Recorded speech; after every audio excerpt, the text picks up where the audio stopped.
कौन ब्रह्मा का पिता है, कौन विष्णु की मां, शंकर का दादा कौन है, हमको दे बता। ये जानने के लिए कृपया सुनिए। जगत गुरु तत्वदर्शी संत रामपाल जी महाराज के अमृत वचन सर्व पवित्र धर्मों के पवित्र शास्त्रों के आधार पर।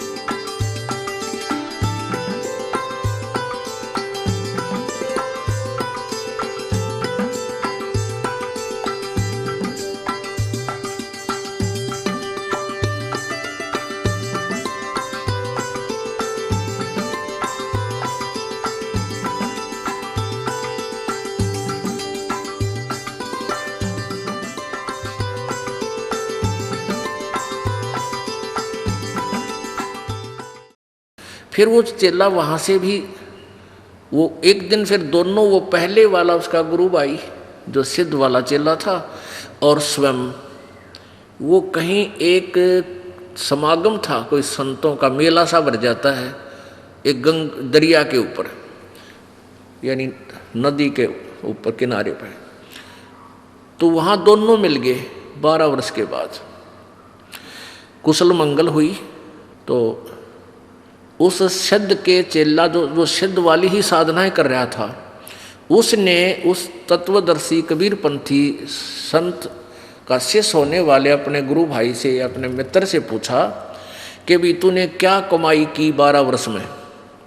तो कबीर पंथी शिष्य का चेला होने के बाद वो शिष्य कहता है कि मन ने तो वह सब कुछ पा लिया, कल्याण का मार्ग मिल गया, भक्ति का सही विधि मिल गई, अपनी भक्ति कर रहा हूँ और कल्याण हो जाएगा। कहने लगा कोई तूने सिद्धि प्राप्त करी है तेरे पास कोई? तो बोला भाई ये डड़े डोन की हमने कति जरूरत कोई ना। तो वो कहता है सिद्ध का चेला कि देख तने तो जीवन खो दिया अपना, और मैंने 12 वर्ष में सिद्धि प्राप्त की है। क्या की है? जल के ऊपर के ऐसे चला गया परले किनारे जैसे जमीन पर चलता है, और फिर वापस आ गया न्यो का न्यो पट पट पट करता हुआ, और न्यो गर्व से कहता देखा तने तो अपना जीवन खो लिया, मैंने देख कितनी सिद्धि कर ली। वो कबीर पंथी शिष्य का जो चेला था वो कहने लगा भले आदमी तने 12 वर्ष में 2 अन्य की कमाई करी। यो किश्ती वाला एक आना तो परली तरफ ले जाता है और एक आना उल्टी छोड़ दे। तने तो 12 वर्ष में 2 अन्य कमाई करी है, क्यों डरे ढो रहा है? फिर वो मित्र था, उसको भी परमात्मा की चाह थी, उसको पूरा ज्ञान समझाया। तो वो भी कहने लगा भाई फिर मन तो जीवन खो दिया, मुझे भी अपने गुरुजी से मुझे भी ये नाम दिला दे, मेरा कल्याण करवा दे। फिर वो शिष्य रोने लग गया जो कबीरपंथी शिष्य का चेला था, फिर वो रोने लग गया। तो वो सिद्ध कहने लगा कि आप क्यों रो रहे हो?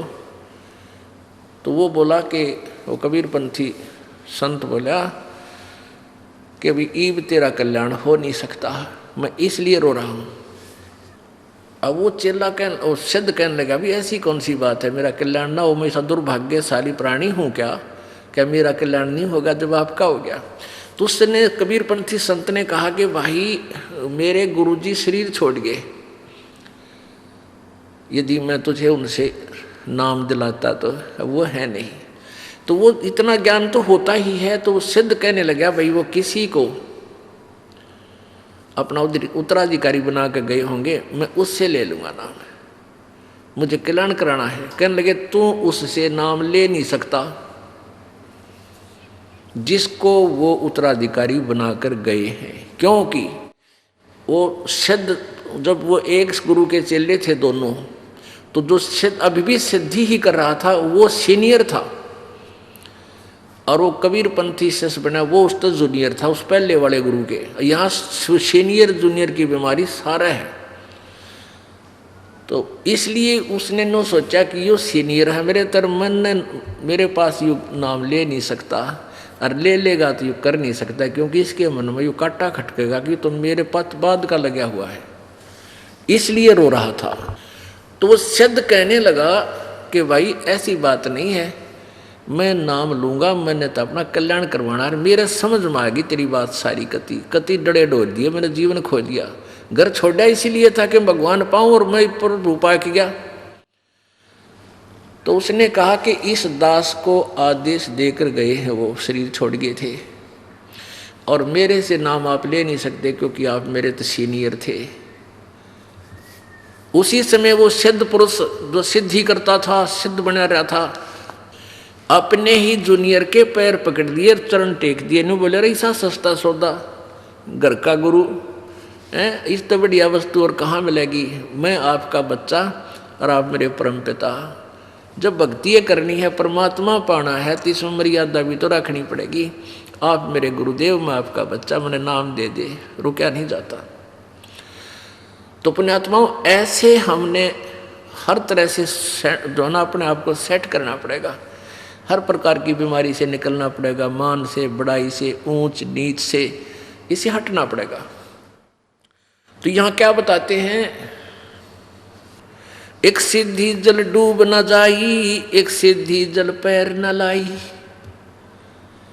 एक सिद्धि बो चोले धार है, एक सिद्धि नी तत्व विचार है। एक बार ये दास कुछ भक्तों को लेकर के सहारनपुर गए थे। सहारनपुर के अंदर एक विशेष स्थान है अपने परमात्मा का, और एक बहुत ही अनमोल उदाहरण है संत गरीबदास जी, जिनको कबीर परमेश्वर प्राप्त हुए थे, मिले थे छुडानी गांव में। सतलोक से चलकर वो परमेश्वर आए थे, और गरीबदास जी गांव छुडानी, जिला झज्जर, हरियाणा, भारतवर्ष की भूमि पर सन 1717 में उनका जन्म हुआ था गरीबदास जी का। जब 10 वर्ष के हो चुके थे, वो गौओं के पाली गवाले थे खेतों में, वहाँ परमेश्वर आकर मिले थे। उसके बाद परमात्मा ने उनको साक्षात्कार कराया और अपना सतलोक दिखाया, जहाँ परमेश्वर रहते हैं, जहाँ से हम बिछुड़कर आए हुए हैं। तो आगे चल के गरीबदास जी ने परमात्मा कबीर जी की महिमा कलम तोड़ आँखों देखा हाल पूरा लिखा हुआ है, जिसको ग्रंथ सदग्रंथ साहिब हम बोलते हैं, जिनका ये पाठ चल रहा था 3 दिन उस अमरवाणी का। तो गरीबदास जी द्वारा लिखवाई गई वो वाणी है। तो गरीबदास जी का एक शिष्य था। गरीबदास जी कहीं सत्संग करने जा रहे थे, और वहाँ एक सहारनपुर का भूमड़ नाम का एक सैनी था, सैनी जाति से एक भूमड़ सैनी नाम का एक भक्त सहारनपुर का कहीं अपनी रिश्तेदारी में गया हुआ था। वहाँ गरीबदास जी सत्संग कर रहे थे। उस पुण्यात्मा ने सत्संग सुन लिया और गरीबदास जी से उपदेश ले लिया। फिर वो छुड़ानी जाने लग गए, जहाँ गरीबदास जी प्रत्येक पूर्णवासी को सत्संग किया करते थे। अब वो धीरे धीरे इतने प्रभावित हो गए वो भूमड़ जी, भूमड़ भक्त सैनी, के प्रतिदिन ना प्रति महीना सहारनपुर से चलकर छुड़ानी आने लग गए। पहले तो धीरे धीरे ज्ञान होता है, फिर इतनी श्रद्धा बन गई कि सहारनपुर से चलकर गांव छुड़ानी, जिला झज्जर में वो प्रत्येक महीना आते। पहले ना तो कोई कन्वेंस थी, ना कोई रास्ते थे, पैदल आना सहारनपुर से चलकर। सहारनपुर से मेरे ख्याल में झज्जर छुड़ानी गांव 100 किलोमीटर से 150 से 200 किलोमीटर के आसपास है। अब वहाँ से पैदल चलना, और पहले वर्षा के दिनों में ये जैसे बीच में दरियाएं बहा करती थी, उन पर कोई पुल भी नहीं था, वो आते थे। वो ऐसे पिछले 1 वर्ष से ऐसा उसने प्रक्रिया कर ली। अब गरीबदास जी ने कहा, बेटा ऐसे दुख ना पाया कर, तो 1 आधा महीना छोड़ कर आ जाया कर। नहीं बोला, गुरुजी मेरे पर डटा नहीं जाता, मुझसे रुका नहीं जाता। तो गरीबदास जी बोले, कोई बात ना, ले बेटा तेरी मौज है। अब क्या हुआ कि गरीबदास जी ने भादुआ सुदी दूज को शरीर छोड़ना था।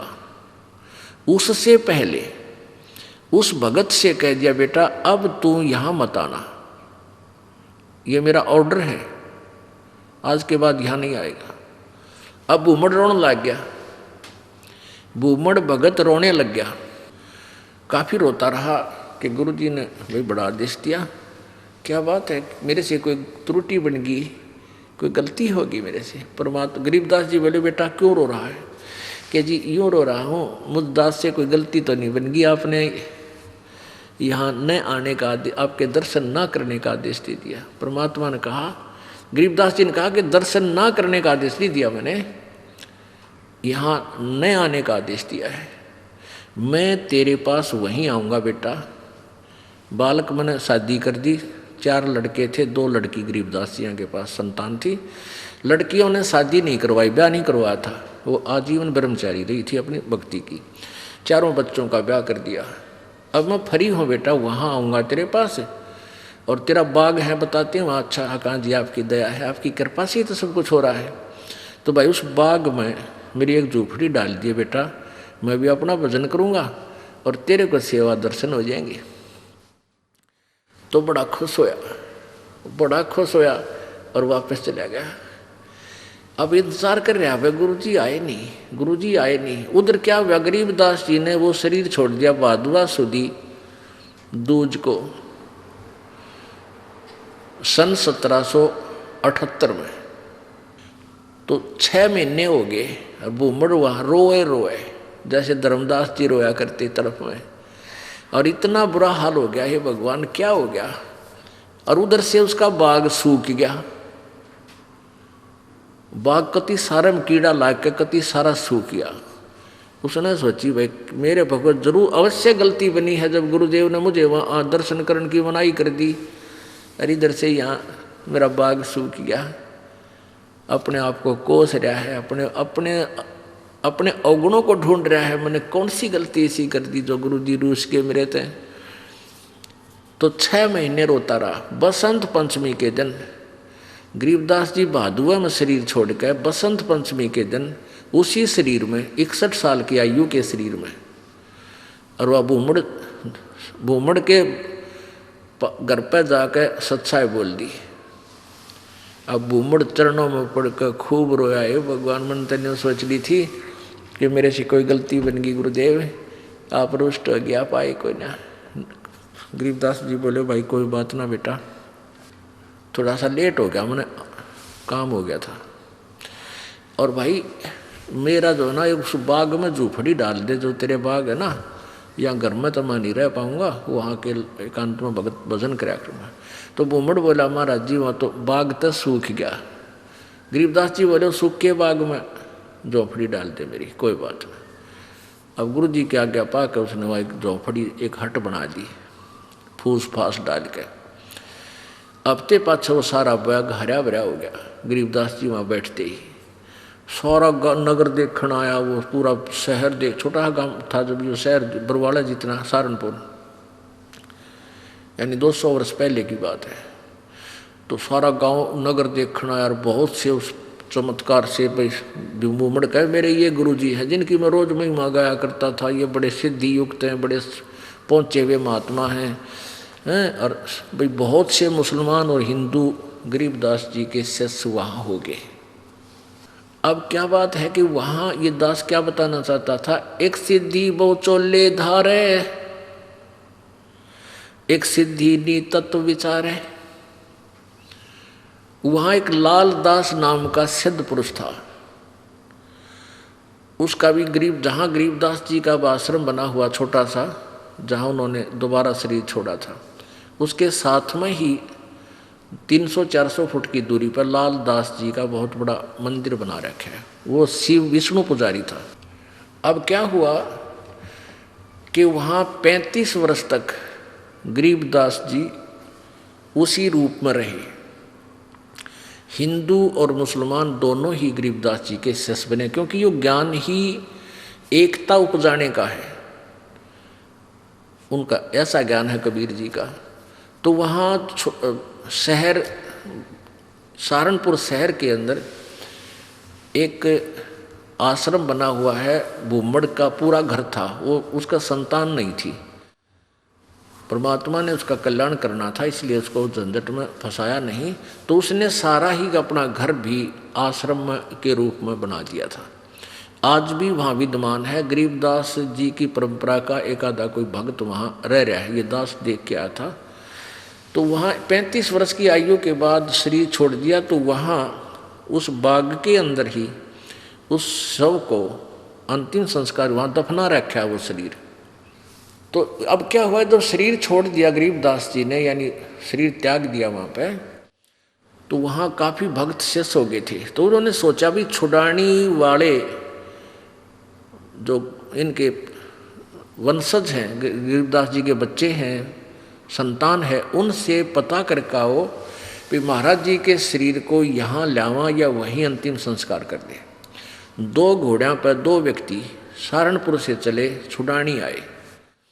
तो उनसे कहा कि भाई ऐसे ऐसे गुरुजी ने शरीर त्याग दिया है, महाराज गरीबदास जी ने, यानी आपके दादा ने, दादा ने, पिताजी ने, जैसे भी उनके नेक थे, तो सहारनपुर में, और आप बताओ क्या करना है। उनको यहाँ कहो तो यहाँ लाएं कोई बैलगाड़ी में डाल के, और या ये कहो कि वहीं अंतिम संस्कार कर दें, तो वो आप साथ चलो हमारे, उनका अंतिम संस्कार कर देते हैं। गांव वाले कहते हैं भाई तुम क्या कहने लगे, वो उनके गरीबदास जी के वंशज यानी पोता पोती बेटा बेटी कहने लगे कि क्या कह रहे हो भगता आप, गरीबदास जी यानी गुरु महाराज तो 35 वर्ष पहले शरीर छोड़ दिया था, और ये इनकी यादगार बना रखी। छुड़ानी में एक छतरी बना रखी है, छतरी साहब बोल रहे हैं उसको, जहाँ गरीबदास जी के शरीर का अंतिम संस्कार करा था, वो एक यादगार बना रखी है। वो छोटी सी थी, अब तो बहुत बड़ा मंदिर गाड़ दिया इनने। एक छोटी सी थी, जैसे आम यादगार सी बना देते हैं, ज़्यादा से ज़्यादा 10 फुट 5-7 फुट की ऊंची और 10 बाई 10 फुट चौड़ी। वो आज भी सेंटनों के विद्यमान है, जो ओरिजिनल है। उसके बाद उसके ऊपर और कुछ बना दिया, तो सारे गवाही के दे अरुणों के ना भाई महाराज जी तो वहाँ शरीर छोड़ रखा है सहारनपुर में। तो उनका ना यकीन होया। 2 व्यक्ति घोड़े पर सवार होकर वहाँ से घोड़े लेकर और फिर वहाँ पहुँचे। वहाँ जाकर देखा ज्यों कहते हो शरीर, और वही गरीबदास जी वहाँ शरीर छोड़ रखे। तो छुड़ानी वाले बोले भाई इनकी लीला तो अपरंपार है, यही अंतिम संस्कार कर दो, वहाँ तो पहले हो चुका है।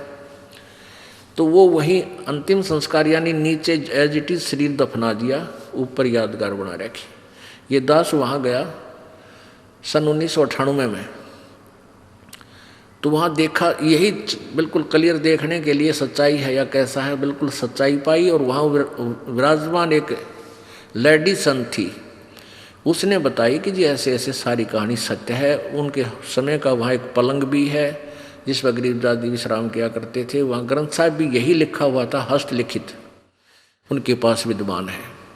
फिर वो देखा जा करके वो बाग में जहाँ उनका अंतिम संस्कार किया था, तो वो यादगार जो बना रखी थी वो लगभग 150 वर्ष पुरानी होकर के जीर्ण शीर्ण सी भरी थी। तो हमने उनसे कहा कि आपकी आज्ञा हो तो हम इसको दोबारा रिकन्स्ट्रक्ट कर दें, न तो पड़ेगी को गिर के किसी चोट लगेगी, को दर्शक होगा। तो वो कहने लगे जी ऐसे कर दो। फिर हमने क्या किया कि नीचे का पोर्शन नहीं छेड़ा, वो पुरानी छोटी छोटी ईंटों से बना हुआ था, उसके ऊपर की दोबारा से बढ़िया ईंटों से और एक अच्छा गुम्बद सा बना के वो तैयार किया, और उसके ऊपर पूरा एक बोर्ड लगा रखा है, पूरी कहानी लिखी हुई हमने कि ऐसे ऐसे ये हुआ था। अब कहने का भाव ये है दास का कि उन्हीं के साथ में एक लाल दास जी थे। तो उनके बारे में क्या प्रसिद्ध था कि वो अपने भक्तों के निकलता था तो मांगने जाता था आहार। एक कहता था मेरे पास, हमारे घर भी आए थे लालदास जी। एक दूसरे शहर में कहता था यहाँ भी लालदास जी आए थे। तो वो एक सिद्धि बहुचोलेधार है, उसके पास एक हल्दी की गांठ थी, या हल्दी की एक ही गांठ थी, यानी एक सिद्धि थी, उससे महात्मा पा के गया। लालदास जी के क्या करते, उसने अपना नियम बना रखा था। वो सिद्धि से यानी वहाँ जाता था, गंगा पर स्नान करके आता था। प्रतिदिन सुबह उठता और गंगा पर स्नान करने जाता था और शाम को वो वापस आ जाता था। अब सुबह 4 बजे चलता, शाम ने आता, ऐसे उसने अपना मनमुखी नियम बना रखा था। एक बार वो बीमार हो गया तो चिंतित हुआ। गरीबदास जी उनके पास जाते थे, उन्हें ज्ञान भी समझाते थे, पर वो अनाड़ी कति नहीं माना था। वो इतना बीमार हो गया कि उसको चिंता होगी कि भाई मैं अब स्नान नहीं कर सकूंगा गंगा में। तो गरीबदास जी उसको चिंतित देखकर कहने लगे, भाई चिंता ना करें, सुबेरे गंगा यहीं आ जाएगी तेरे आसपास ही। अब उसने चिंता होगी कि भाई कैसे आवेगी। गरीबदास जी ने वहाँ जाकर खड़ा हो गया कि आजा लालदास। उस जहाँ लालदास जी का वो आश्रम है उससे 100 फुट की दूरी पर वह अब भी गंगा बह रही है। छोटी सी नाला सा है, उसको गंगा जैसा ही जल है उसमें। तो गरीबदास जी ने ऐसे इशारा कर दिया, थोड़ी सी दूरी से नीचे से अपने आप एक झरना सा फूटा और पानी बहने लग गया। अब लालदास जी सोचने लगे कि भाई क्या पता ये वही गंगा है या दूसरी। वो नहा तो लिया उस दिन, क्यों उसका तो प्रण बना ले, फिर उसको चिंता होगी।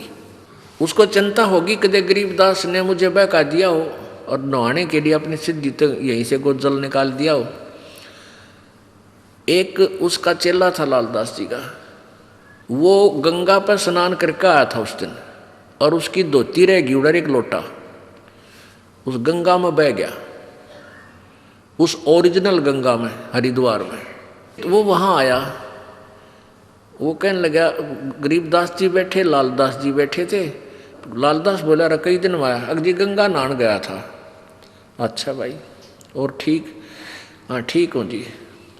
और कहने लगा, जी एक लोटा भी रह गया मेरा, गंगा में बह गया, और एक धोती बह गई वहीं पर, तेज धारा थी। गरीबदास जी बोले, भाई यहाँ है तेरी धोती और लोटा, इस गंगा में पड़े हैं, यहाँ ये वही गंगा है जो वहाँ तू नहा आया है। अब लालदास जी ने सोचा, भाई जय इसके धोती लोटा यहाँ पा गए तो सचमुच या वाह गंगा है। दोनों तीनों उठ कर गए, वो धोती लोटा वहीं, वह लोटा धोती और पड़ोस होकर वहीं पड़े, उन पैर साथ में गांठ कर, वैसे कच्चा ही गांठ था। वो लोटा उठाया, उस पर नाम था उस भगत का, नाम खुदवा रखा था उसने। ने बोला, महाराज जी तो सचमुच वाह गंगा में तो वहाँ हरिद्वार नहा गया था और वहाँ खूब गुम हुए थे, ये पाए यहाँ पर। तब उस लालदास का पेटा भरा, इतना उसकी मृत्यु का निकट आ गया। मालिक की वाणी उसने संभाली कोई ना। तो पुण्यात्माओं, इस तरह हम कहाँ विचलित थे। और संत सब कूप हैं, केते सरिता नीरी, दादू अगम अपारे है ये दरिया सत्य कबीरी। ईश्वरीय शक्ति से युक्त बहुत से संत आपको मिलेंगे। अब जैसे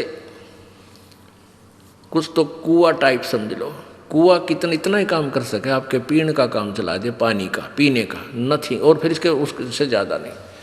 और एक जरीता नीर, और संत सब कूप हैं, केते जरीता नीर, दादू अगम अपार है ये दरिया सत्य कबीर। और दूसरे जरीता नीर, जरीता माने झरने से निकला हुआ छोटा मोटा नाला। और कबीर परमात्मा को दरिया समझो कि दरिया में नदी से कितना इतना पानी प्रयोग, जल प्रयोग करो, चाहे नहर भी निकाल लो और पशु भी नहा धो लो, उसमें सिंचाई भी कर लो, तो भी जल अंत नहीं होता।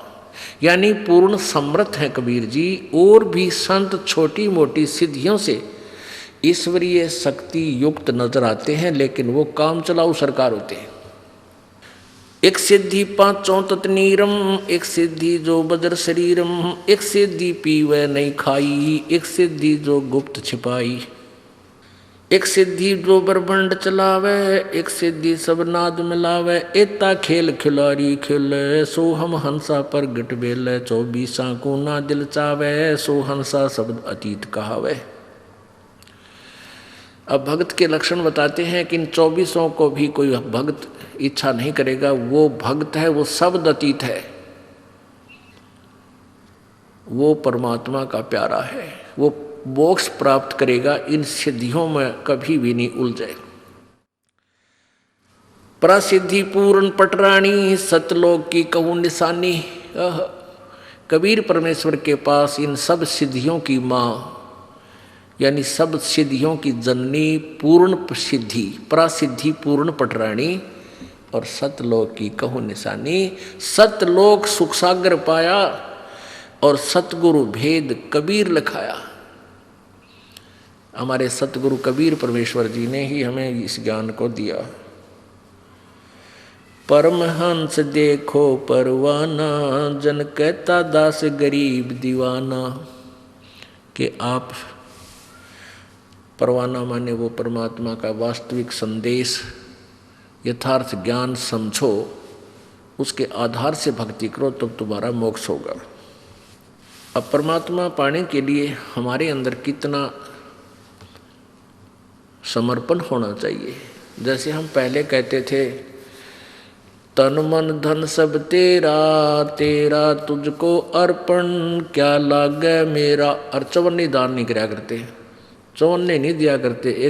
एक हफ्ते में 100 रुपये का बूंदी का प्रसाद बांटा करते, मंगलवार का व्रत रख के, और गीत गाया करते नो, तेरा तुझको अर्पण क्या लागे मेरा। अब हम क्या कर रहे हैं, अब एक एक भक्त ऐसे बढ़ चढ़कर परमात्मा की प्यारी आत्मा इतने उभर रहे हैं, उनकी कथा सुना दो तो आप हैरान रह जाओ, किस प्रकार समर्पित है मालिक पर। फिर किस तरह उनको परमात्मा दोनों हाथ दे रहा है।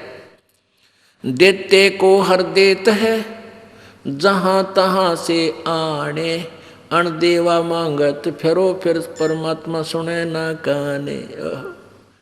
जो दान करता है उसको भगवान अवश्य देगा, ये नियम है ईश्वर का। लेकिन कहाँ, सुपात्र को दान दे, कुपात्र को नहीं। अब जैसे अपने उपजाऊ खेत में बीज बोओगे, समारपा का अच्छी तरह, तो डूंडा पाटेगा, यानी 1 एकड़ में 70 मन गेहूँ हो जा। अर्जा की तक कालर में अर्थात रेही में जाकर बो दोगे, उतना ही बीज, वो बीज भी जल जाएगा। यानी कुपात्र इन झूठे गुरुओं के पास दान दिया भी आपका नहीं फल है। सुपात्र यानी अपने यथार्थ अपनी डहर में बोए, डहर में, डहर का अर्थ है उपजाऊ जमीन, उसमें बोए, फिर देखो कितना उपजा। यानी पूर्ण संत के माध्यम से किया हुआ दान आपको बहुत गुना वापस होकर मिलता है। और नी इच्छा जो दान करते हैं बगैर किसी मनोकामना के, उसके दोनों फल हैं। वो भक्ति में भी उसका जो है ना फल मिलता है, भक्ति में भी वो ऐड हो जाता है।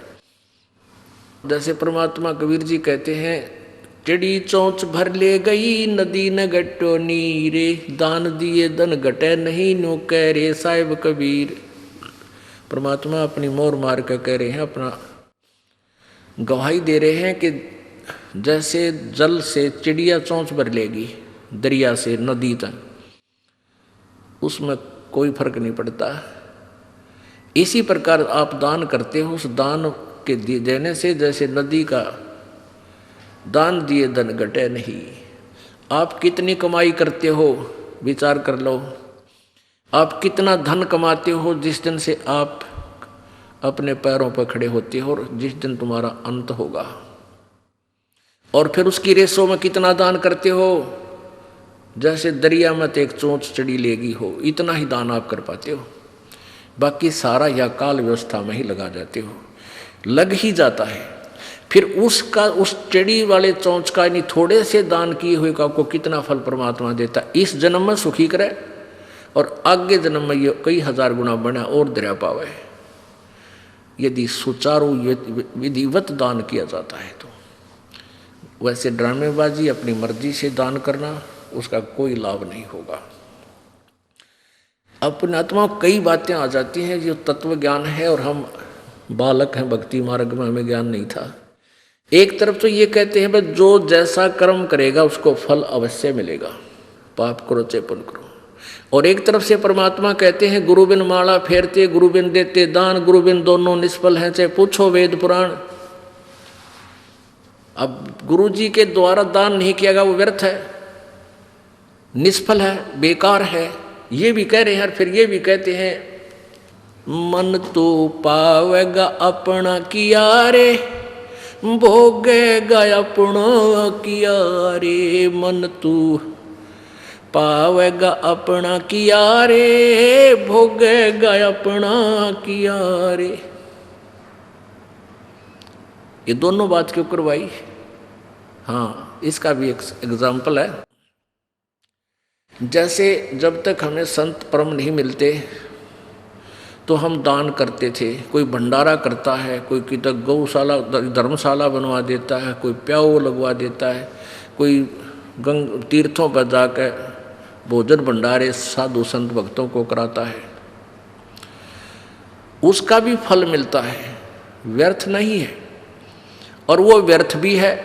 ये दोनों बात कैसे हैं? ऐसे हैं कि जैसे किसी ने पुण्य बहुत कर दिया और परम संत मिला नहीं, झूठे गुरुओं का भी आड़ ले ली, झूठे गुरु भी बना रखे हैं, वो नकली हैं, तो वो क्या होगा कि उसका किया हुआ पुण्य उसे अवश्य मिलेगा। अगले जन्म में वो कुत्ता बन जाएगा। आपने देखा होगा कई कुत्ते, ड्राइवर तो होता मनुष्य और कुत्ता बैठा है माल्यकाली का सीट पे, बैक सीट पे, और शीशे में झांकी में गन्नू देखा है बैठ के, बाढ़ मुँह काट गए, और मनुष्य उसका ड्राइवर है और उसका पालतू कुत्ता। और उस कुत्ते के लिए अलग से एक रूम होता है, और 2 हफ्ते में 2 बार वेटरनरी सर्जन यानी डंगरा का डॉक्टर उसकी चेकअप करके जाता है। 3 बार उसका स्नान कराया जाता है, सुबह सुबह सैर सपट्टे करा के लाता है, और बढ़िया भोजन आहार उसको मिलता है। जन साधारण मनुष्य को भी इतना अच्छी ट्रीटमेंट, इतनी सुविधा नहीं मिलती जो कि उस कुत्ते को मिली हुई है। अब उस नालायक प्राणी ने दान तो किया और उस दान का, उस पुण्य का फल भी उसको मिल गया, पर मिला कुत्ते के रूप में। यदि वो परम संत की शरण में होता तो उसको मान ले पार ना होता तो ये सुविधा मिलती, कार भी मिलती, वेटरनरी सारी सुविधाएं मिलती, कूलर लगा हुआ उसके रूम में ये भी मिलता, और जो आज कुत्ते के रूप में मिली उसने। और मनुष्य जीवन होता तो कहीं ना उस जन्म में किता न किता परमात्मा की प्यारी आत्मा को संत फिर मिल जाता। अब उसने दान किया, वो किया हुआ कर्म मिला, अपना किया हुआ पा लिया, लेकिन कुत्ते के रूप में। आज तो उसने सारी सुविधा मिल गई जो दान पुण्य किए थे, भंडारे भंडूरे, और अगले जन्म में वो सूअर बनेगा। फिर क्या मिलेगा? फिर वो मिलेगा जो बता भी नहीं सकते हम, यहाँ कहते हैं विश्रम आवे, वो मिलेगा उसको खाने के लिए। तो कहने का भाव ये, परमात्मा हमें हर तरह से चौकस करना चाहते हैं कि जो तुम कर रहे हो फल वो भी मिलेगा, लेकिन वो फल यूजलेस होगा। गुरु बिन माला फेरते, गुरु बिन देते दाने, गुरु बिन दोनों निष्फल हैं, चाहे पूछो वेद पुराण। अब परम संत की शरण में आने के बाद और मोक्ष मार्ग की जो इच्छा रखते हैं उनको कितना समर्पण करना चाहिए। तन मन शीस ईश अपने पे, तन मन शीस ईश अपने पे, पहले में चोट चढ़ावे जब कोई राम भक्त गत पावे हो जी, जब कोई राम भक्त गत पावे हो जी। तन मन शीस ईश अपने पे, तन मन शीस ईश अपने पे, पहले में चोट चढ़ावे जब कोई राम भक्त गत पावे हो जी, जब कोई राम भगत गत पावे हो जी। भाई सतगुरु तिलक अजप्पा माला, युक्त जटा रखवावे, सतगुरु तिलक अजप्पा माला, युक्त जटा रखवावे। जत को पीन सत का चोला, भीतर बेख बनावे जब कोई राम भगत गत पावे हो जी, जब कोई राम भगत गत पावे हो जी। भाई लोक लाज मर्याद जगत की, तरण ज्यों तोड़े बगावे। लोक लाज मर्याद जगत की, तरण ज्यों तोड़े बगावे। कामनी कनक जहर कर जाने, तब शहर अगमपुर जावे। जब कोई राम भगत गत पावे हो जी, जब कोई राम भगत गत पावे हो जी। कामनी कनक जहर कर जाने, तब शहर अगमपुर जावे। जब कोई राम भगत गत पावे हो जी, जब कोई राम भगत गत पावे हो जी। तन मन शीस ईस अपने पे, तन मन शीस ईस अपने पे, पहलम चोट चढ़ावे। जब कोई राम भगत गत पावे हो जी, जब कोई राम भगत गत पावे हो जी। भाई जो पतिव्रता पति से राती, आन पुरुष ना भावे। जो पतिव्रता पति से राती, आन पुरुष ना भावे। बस पीहर में सुरत प्रीतम, न्यो कोई ध्यान लगावे। जब कोई राम भगत गत पावे हो जी, जब कोई राम भक्त गत पावे हो जी। भाई नंदा स्तुति मान बढ़ाई, मन से मारे गिरावे। निंदा स्तुति मान बढ़ाई, मन से मारे गिरावे।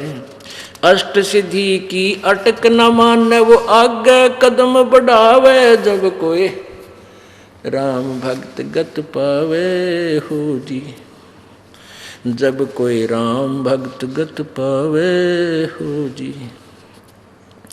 भाई आशा नदी उलट के डाटे, आडा बंद लगावे। आशा नदी उलट के डाटे, आडा बंद लगावे। बव जल खार समुंदर माही, बोहर न खोड़ मिलावे। जब कोई राम भक्त गत पावे हो जी, जब कोई राम भक्त गत पावे हो जी। भाई गगन महल गोबिंद गुमानी, पलक माहे पहुँचावे। गगन महल गोबिंद गुमानी, गगन माहे पहुँचावे।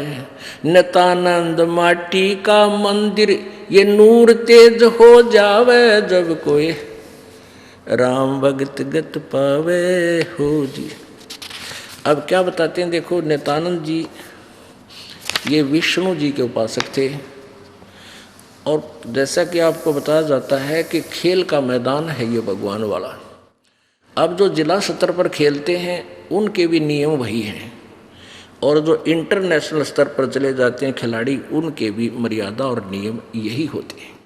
तो ये सभी पर लागू हैं, ये इस तरह के जो क्रियाएं हैं, तो सभी करेंगे तभी वो अपने इष्ट धाम को प्राप्त कर सकेंगे। पहले तो गुरु पूरा हो और फिर समर्पण हो। तन मन शीश कैसे देना होता है, सिर काट कर नहीं देना। एक गुरु के 4-5 चेले थे और उनको शिक्षा देते थे, यही सेम ही गाइड होता है, सबकी एक जैसी गाइडेंस होती है।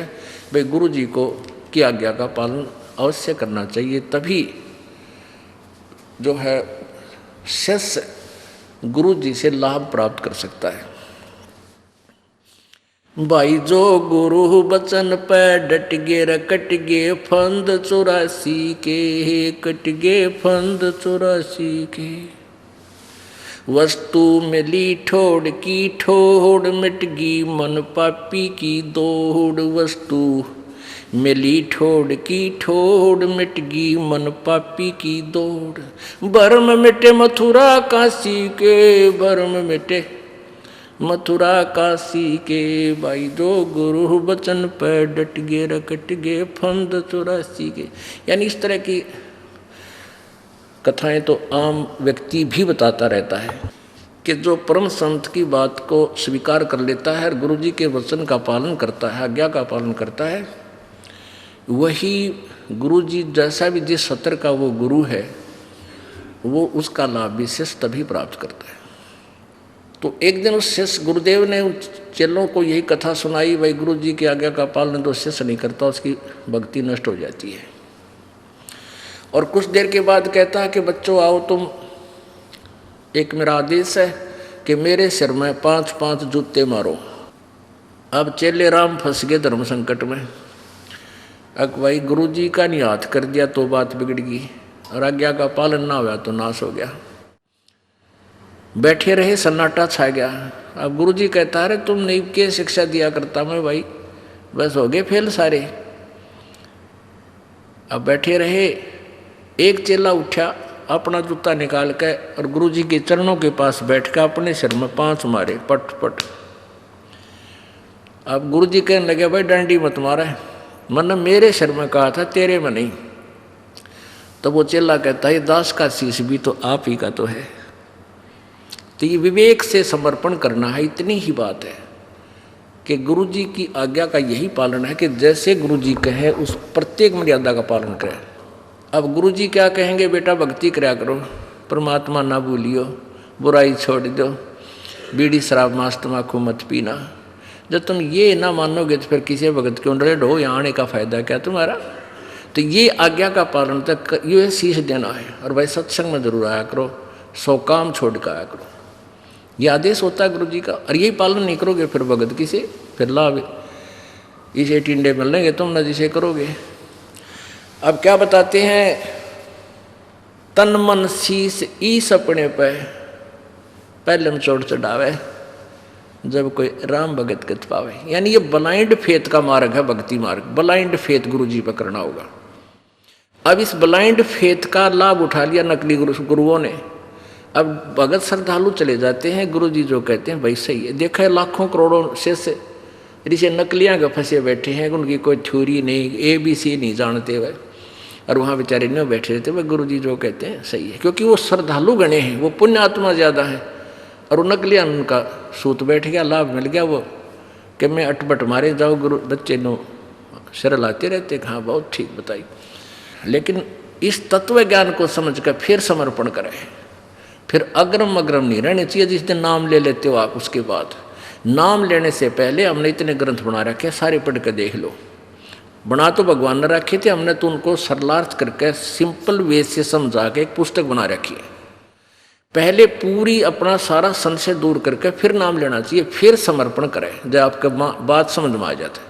और नाम लेने के बाद फिर तुम सोचते हो ऐसा नहीं होता, गुरु जी क्या बता रहे हैं ऐसा ठीक नहीं है, वहाँ भी आपका नाम खंड हो रहा है।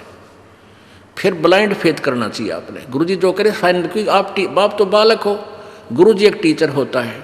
आप टीचर किस दृष्टिकोण से आपको समझा रहा, आपकी बुद्धि वहाँ पहुँच भी नहीं रही, इसलिए आप यूँ कह रहे हो ना ऐसा तो ना लगता, ऐसा तो ठीक नहीं है। तो ये नहीं होना चाहिए। ये तो नाम लेने तो पहले होना चाहिए आप में, उसकी पूरी क्लियर करो उस कंसेप्ट को, फिर नाम ले लो। तो क्या बताते हैं भाई, सतगुरु तिलक अजप्पा माला युक्त जटा रखवावे। अब जैसे ऊपर बाल बूढ़ रखवाले हैं, इतने बड़े बड़े दाढ़ी बढ़वाली, या केवल एक कोपीन बांध कर सारा नी वस्त्र रहते एक लंगोट बांध लिया, कहते हैं ये लोग दिखावा करने की आवश्यकता नहीं है। सतगुरु तिलक, तिलक जैसे आप लगाते हैं यहाँ माथे पे बिंदी सी, कहते हैं गुरु जी को यहाँ रखो, यानी शीश सिर पे माथे का तिलक, यानी अति पूजनीय। सतगुरु तो तेरा तिलक होना चाहिए, यानी उसको समर्पण होना चाहिए तेरा सब कुछ। और अजप्पा माला जो नाम दे रखा श्वास का, वो अजप्पा माला, अजप्पा जाप होता है, वो तेरी माला, उसका स्मरण करता रहना। और युक्त जटा रखवावे, युक्ति जो साधन गुरु जी ने बताया है, जो विधि बताई है, वो तेरी जटा है, उसकी उसी तरह तू चल, यानी ऊपरली जटा की जरूरत नहीं। और जत को पीन, यानी एक इष्ट पर आधारित रहना। व्यभिचारिणी भक्ति मत करना, गीता जी में भी मना किया है। जो अव्यभिचारिणी भक्ति करते हैं वही उस परम पिता को प्राप्त होते हैं।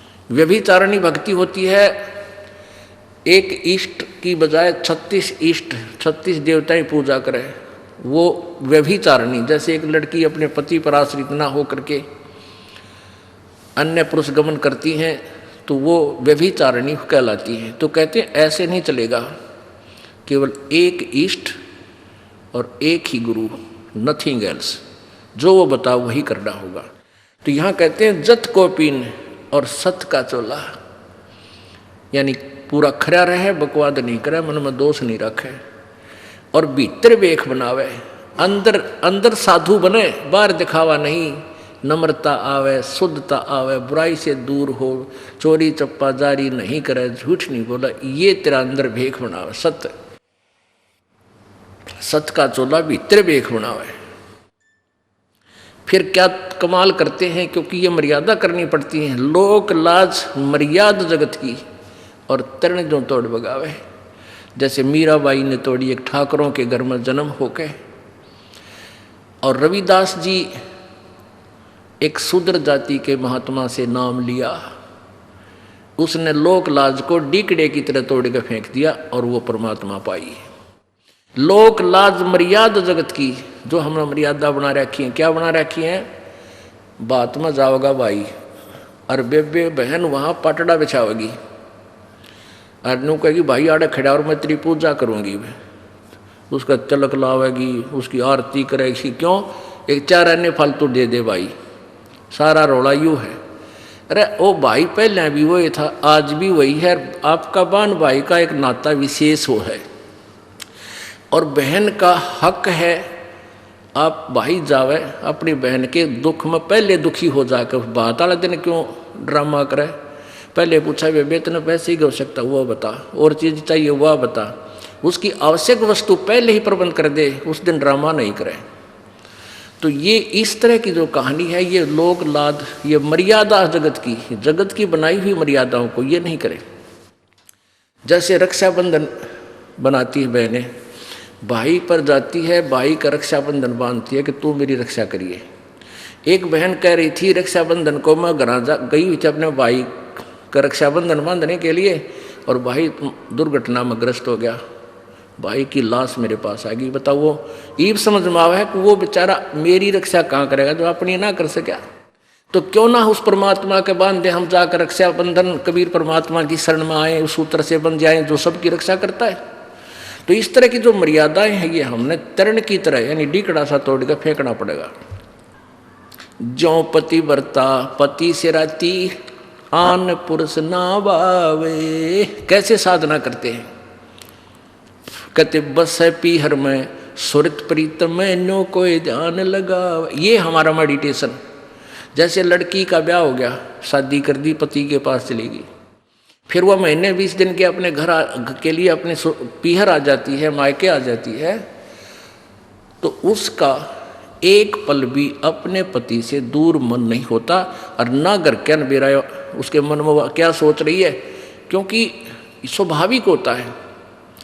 बच्चा जहाँ रहने लग जाता है वहाँ हर एक क्रिया में उसका ध्यान रहता है, भाई भैंस ना प्याई होंगी, फलाना काम ना कराया होगा, पति कदे भूखा रह गया होगा, यानी 100 तरह की उस मन में उसको पता भी नहीं को वो क्या सोच रही है। तो ज्यों पति भरता पति से राती आन पुरुष निभावे, चाहे सोने का बन के खड़ा हो जाए दूसरा पुरुष, और पति भरता लड़की के मन में वो स्वप्न में भी नहीं आ सकता। तो ऐसे एक इष्ट और ऐसी लगन कि बस है पीहर में और सुरत प्रीतम में, भाई नो मेडिटेशन लावे, ये है मेडिटेशन हमारा। भाई नंदा सतुति मान बढ़ाई मन से मारे गिरावे। मान लिया आपकी कोई निंदा करता है, करने दे, बालक है इसने इतना बेरा है, और कोई आपकी सुखी बड़ाई करता है, भाई वो बड़ाई करा समझ लो कि मैं मांगण आया तेरे पे, सिद्ध है गायो, ये पति सीधी सी बात समझ लो संसारिक लोगों की। अगर आपकी बड़ाई करता है तो आपसे कुछ वस्तु इसने प्राप्त करनी है, ना तो यू कोई नहीं डूम की तरह गीत गावे। और वैसे कोई निंदा कर रहा है तो भाई न्यू करता है, कहाँ धके खान जावे है वहाँ के रखा है, देखो वो तीसरे दिन सत्संग में जावे है, वो निंदा करता है तो उसकी तरफ भी ध्यान नहीं दे, करने दे इसलिए करता रहेगा। इसको क्या पता बालक है। निंदा स्तुति और मान बढ़ाई, मन से मार गिरावे, अष्ट सिद्धि की अटक ना माने, आगे कदम बढ़ावे। इन 8 सिद्धियां बेरा था कि इन 8 सिद्धि भी आ जाता तो भी इसकी तरफ ध्यान नहीं दे, भक्ति में मोक्ष की तरफ चले। बोलो सतगुरुदेव।